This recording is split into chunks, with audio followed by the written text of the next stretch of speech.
Good morning from Adobe Guadalupe. Adobe Guadalupe is a vineyard here in the Valle de Guadalupe region of Mexico. Mrs. Miller came here back, in the late 90s and built this amazing vineyard oasis restaurant. She has horses here. She has a 6-room inn here. Lots of vines. Beautiful, beautiful property. Hot tub over there steaming. The views of the mountains are just incredible here in Valle de Guadalupe. This valley is nestled up in the valley from Ensenada, Mexico in Baja. We'll walk over and see the gift shop next and the food truck. Onto the left there was where the rooms are. There's 6 rooms there. Now on the property here, this is where the gift shop is and the food truck. You can do wine tastings in the gift shop or down in the main cellar. This food truck here is known by everybody in this valley to be one of the hot spots, best food trucks here. In fact, other vineyard owners come here to eat lunch at that food truck there on the left. This is her garden area. You can sit down and eat. There's the shop. But this food truck, this farm table food truck, gets lots and lots of attention. We ate lunch the first time we were there. We actually ate dinner with Mrs. Miller last night, True Miller, the owner of Adobe Guadalupe. We ate dinner with her last night in her dining room. It was an amazing, amazing meal. Great company, great times. Mrs. Miller is one of our favorite vineyard owners down here. And she is truly an icon down here. She's been down here since the late 90s, like I've said. It's one of the very first wineries to get her wine into New York.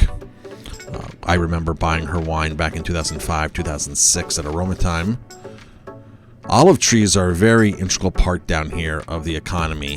When you look all over the place, you see vines, but olive trees are probably the second here, most important part of agriculture in this region. And there's olive trees dotted all over. It sort of reminds me of southern Italy, like Apulia, all the olive trees and all the vines. And she built this property, by the way. This is her. She had an architect design that and build it. Down here is the wine room down there to the right. We can go down those arches. Lots of lemon and lime trees and orange trees throughout the property here.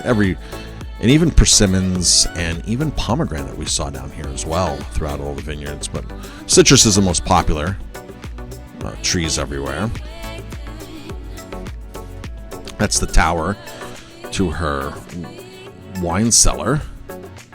As you walk down here, the wine cellar's on the right-hand side. Big bar down there, and all the barrel aging room is down there. It's just magnificent. Even if you don't plan on spending the night here, this is definitely a must come and walk around the property and check things out.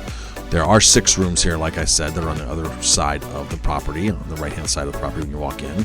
Mrs. Miller actually lives on property on the left-hand side, and in the middle is the communal kitchen, the living room, communal space like that. To our right over there, where those chairs were, is the restaurant Cuervo, which is their restaurant on premise here. Down there are the horses. We'll visit them in a few minutes. You might be able to see a little bit of white dusting on the vines on the bottom of the roots there as we go through here. Right to the left, you can see some of those white dustings. That white dusting is to help relieve the salinity in the soil.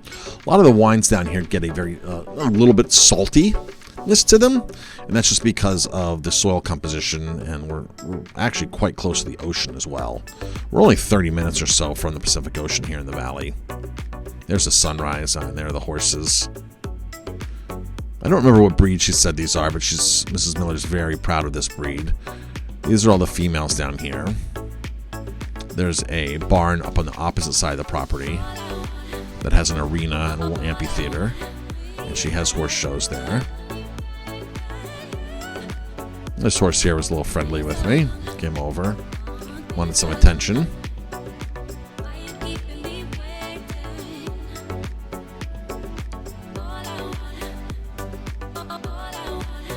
The rose bushes in front.